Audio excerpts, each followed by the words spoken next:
Hello friends, आप सब कैसे हो? आई होप आप अच्छे होंगे।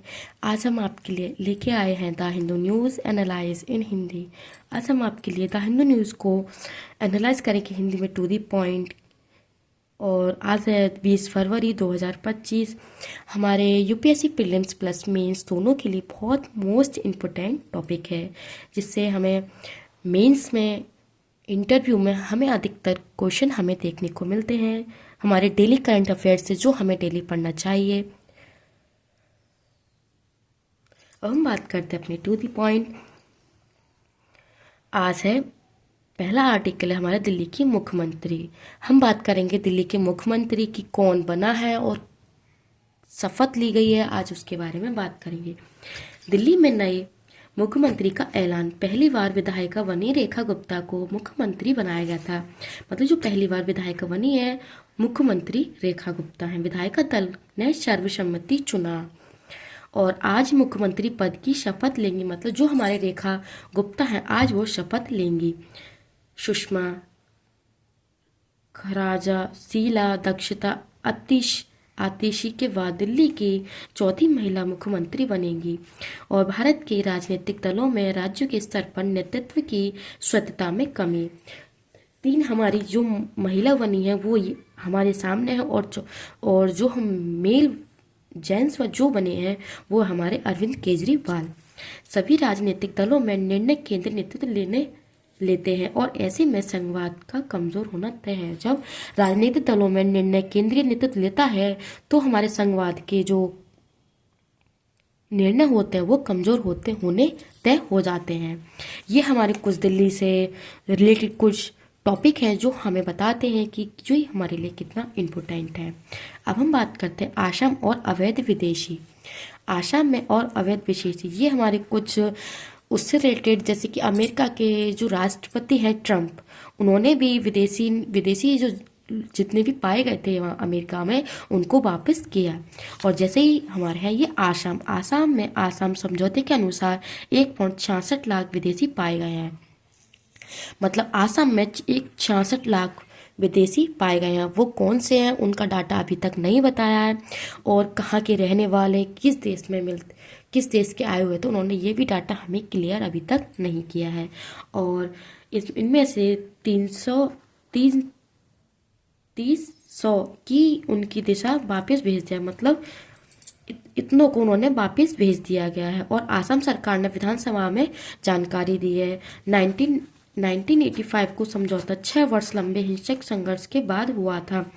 25 मार्च 1971 के बाद आए विदेशियों के नामों को ढूंढकर, मतलब जो विदेशी आए हुए हैं 1971 के बाद, उनकी जो वोटर लिस्ट से उनका नाम भी हटा दिया गया है। और सरकार बांग्लादेश की सीमा पर कटिल तारों पर भी लगाम लगा रही है, मतलब रोक लगा रही है। अब हम बात करते हैं अपने नेक्स्ट आर्टिकल, ट्रंप और गोपनीयता। बड़े नेता आमतौर पर एक दूसरे से की गई बातें चर्चा सार्वजनिक नहीं करते। मतलब सार्वजनिक का मतलब सभी के सामने नहीं करते। जो भी चर्चा करते हैं वो आपस में करते हैं और किसी को नहीं बताते हैं। लेकिन केवल आखिरी परिमाण सबको बताया जाता है। मतलब जो लास्ट में हम क्या डिसीजन लेते हैं वो बताते हैं। लेकिन डोनाल्ड ट्रंप बातचीत की पूरी प्रक्रिया को एक तरफा तरीके से सार्वजनिक कर देते हैं। मतलब वो सभी के सामने जो सीक्रेट बात करनी चाहिए वो सभी के सामने करते हैं और उसमें सत्यता के अंश की कोई जानकारी नहीं होती। नहीं, ये भी नहीं कह सकते कि वो हम सत्य बोल रहे हैं या गलत।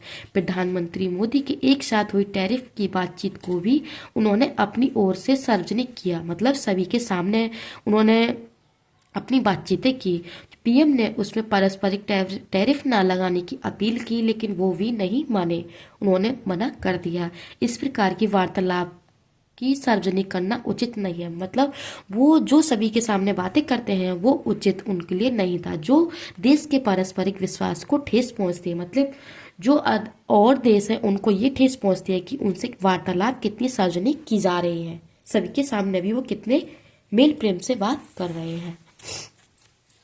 अब हम बात करते हैं आपदा और टेलीफॉर्म। आपदा प्रतिरोध बुनियादी ढांचों के लिए गठबंधन 2019 में बनाया गया था। भारतीय टेलीफोन फॉर्म नेटवर्क की अपराध आपदा प्रतिरोध क्षमता पर रिपोर्ट दी गई है। मतलब जो टेली टेलीफॉर्म जो नेटवर्क है उस पर एक रिपोर्ट दी गई है। इसके द्वारा अनुमान लगा सकते हैं कि कितनी क्षति हमें देखने को मिल सकती है। और आपदा के समय टेलीकॉम की भूमिका बहुत महत्वपूर्ण है। तार और खंभे पूरी तरह से सुरक्षित नहीं हैं। मतलब जो बाहर तारिंग हो रही है वो पूरी तरीके से हम सुरक्षित उन्हें नहीं कह सकते। जमीन के ऊपर भी काफ़ी केबल हैं जो आपदा में क्षतिग्रस्त हो सकती हैं। जैसे टावर लगते हैं और खंभे वगैरह से जो लाइटें फिटिंग करते हैं उन पे। और जैसे कि बारिश आना आंधी आने से हमें काफ़ी क्षति देखने को मिलती है। तार टूट जाते हैं, वायरिंग भी कट हो जाती है। इसी वजह से हमें लाइट कट करनी पड़ती है। ये पहले से कुछ भी सुविधा करके नहीं चलते, इससे हमें ये क्षति देखने को मिलती है। अब हम बात करते हैं नेक्स्ट पॉइंट पे। बिजली के अभाव में भी इनमें से कोई सिस्टम काम नहीं करता। जब बिजली आती है तो इसमें कोई काम नहीं करता। अक्सर इनकी मरम्मत की प्रक्रिया भी जटिल होती है। और बिजली का बैकअप अधिकांश टेलीकॉम ऑपरेटर नहीं बनाते। मतलब जो टेलीकॉम ऑपरेटर होते हैं वो ये काम नहीं करते कि वो सुरक्षा से अपना सारा काम करें। अलग अलग संस्थाओं में बेहतर समन्वय अधिकांश तारों की भूमिगत करना एक बेहतर उपाय होता है। अब हम बात करते हैं अपने टैरिफ और एफडीआई। टैरिफ और एफडीआई क्या है, हम उसके बारे में आपके लिए टू द पॉइंट बताते हैं। अधिकांश टैरिफ लगान के कई बार देशों में फायदा होता है। अधिकांश टैरिफ से परेशान उद्योगपति टैरिफ लगाने वाले देशों में प्रत्यक्ष पूंजी निवेश ही कर सकते हैं। मतलब जो टैरिफ से परेशान उद्योगपति होते हैं वो टैरिफ लगाने पर प्रत्यक्ष पूंजी निवेश कर सकते हैं। इससे टैरिफ बोझ भी कम हो जाता है। मतलब जैसे कि अब एलोन मस्क टेस्ला को भारत में लेके आए हैं। उन्होंने सोचा है कि प्रत्यक्ष पूंजी निवेश हम भारत में ही अपनी कंपनी खोलें, जिससे हमें टैक्स बोझ भी कम हो जाता है। टेस्ला के भारत में फैक्ट्री लगाने की इस दृष्टि से देखा जा रहा है। भारत ऑटोमोबाइल क्षेत्र में अत्यधिक टैरिफ लगाता है। टेस्ला के लिए भारत सुविधा देने की तैयारी कर रहा है, लेकिन अगर अमेरिका पारस्परिक टैरिफ लगाएगी तो शायद सुविधा नहीं दी जाएगी। अगर अमेरिका टैरिफ अधिक लगाती है तो हमें ये सुविधा नहीं दी जाएगी। ऐसे में टेस्ला को उत्पादन भारत में करने में फायदा है। और ट्रंप ने इस अमेरिका के लिए अन्यायपूर्ण बताया। मतलब जो एलोन मस्क जो कंपनी खोलना चाहते हैं उसके लिए उन्होंने अन्यायपूर्ण बताया है। जो अमेरिका के राष्ट्रपति एलोन मस्क बहुत बड़े मित्र हैं, जो उन्होंने एक कंपनी खोलने के लिए भी अन्याय का आरोप लगाया है। अब हम बात करते हैं मालदीव का संकट। मालदीव पे क्या संकट है, हम उसके बारे में आपसे बात करेंगे। अंतर्राष्ट्रीय मुद्रा कोष ने मालदीव की आर्थिक स्थिति को चिंताजनक बताया है। मतलब उनकी जो स्थिति है उस टाइम अभी चिंताजनक है। कहा है कि देश की राजकोषीय नियंत्रण की ओर से केंद्र करना पड़ेगा। और 2025 में मालदीव की अर्थव्यवस्था में 5% से बढ़ने की ओर असर है। और लेकिन आईएमएफ की इस अनुमान की अति आशावादी बताया गया है। मतलब आशा है कि ये इतना अति अनुमान तक होगा। मालदीव ने पिछले वर्ष आईएमएफ के वेल आउट पैकेज को नकारा। मतलब उन्होंने मना कर दिया था आईएमएफ के वेल आउट पैकेज को। अपने खर्चों को कम करना, आर्थिक संकट से बाहर निकलना का प्रयास कर रही है। मतलब जो मालदीव है अपने आर्थिक संकटों से बाहर निकलने का प्रयास कर रही है। राष्ट्रपति मुजुई ने 50% वेतन कम किया है और सभी कर्मचारियों को 10% भी कम कर दिया। वैश्विक सहयोग की दोबारा स्थापित करना शुरू किया है। और आईएमएफ पर पश्चिमी एजेंटों का आरोप लगाया। मतलब आईएम पश्चिमी है, उन पर आरोप लगाया गया है। और अब हम बात करते हैं मणिपुर में अब क्या। राज्य सरकार के नेतृत्व में पुलिस पर भेदभावी होने के आरोप।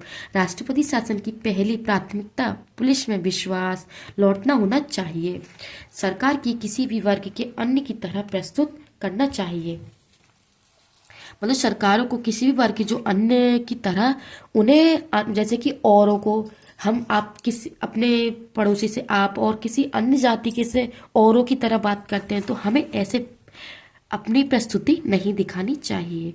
पूरे प्रांत की पर्वतीय राज्य घोषित कर स्थानीय शासन की व्यवस्था स्थापित करना भी एक संभावित समाधान है। मतलब हमें किसी के वर्ग के आधार पर अलग तरीके से नहीं बोलना चाहिए।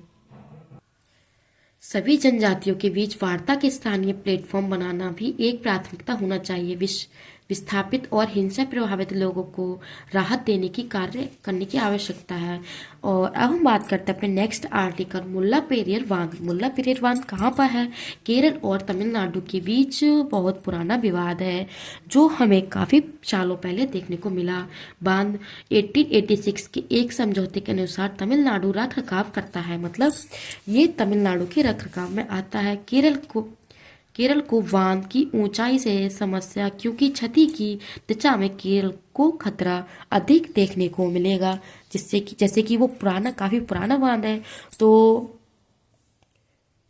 और ऊंचाई पे और पानी उसमें ज़्यादा आता है, इसलिए बाढ़ आने का खतरा है। जैसे पुल टूटने से उसके अधिक राज्यों को ठेस पहुंचेगी।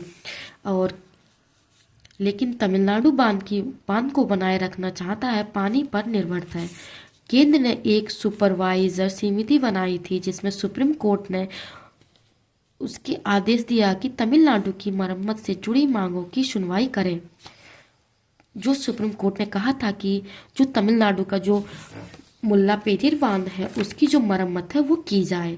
केरल को ये निर्माण खतरनाक लगता है कि वे नए बांध बनाए जाने के पक्ष में हैं।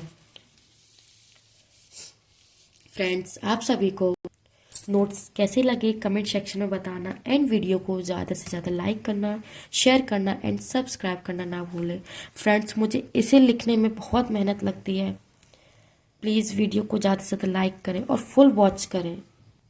वीडियो को फ्रेंड्स फुल वॉच करें ताकि मुझे भी पता चले आप कितना देखते हैं। और मुझे कमेंट सेक्शन में यह भी बताना कि नोट्स आपके लिए कितने हेल्पफुल होते हैं, मेरी मेहनत कैसी है उसके लिए भी बताना। फ्रेंड्स, मैं आपके लिए to the point note cover करती हूँ। Please support you.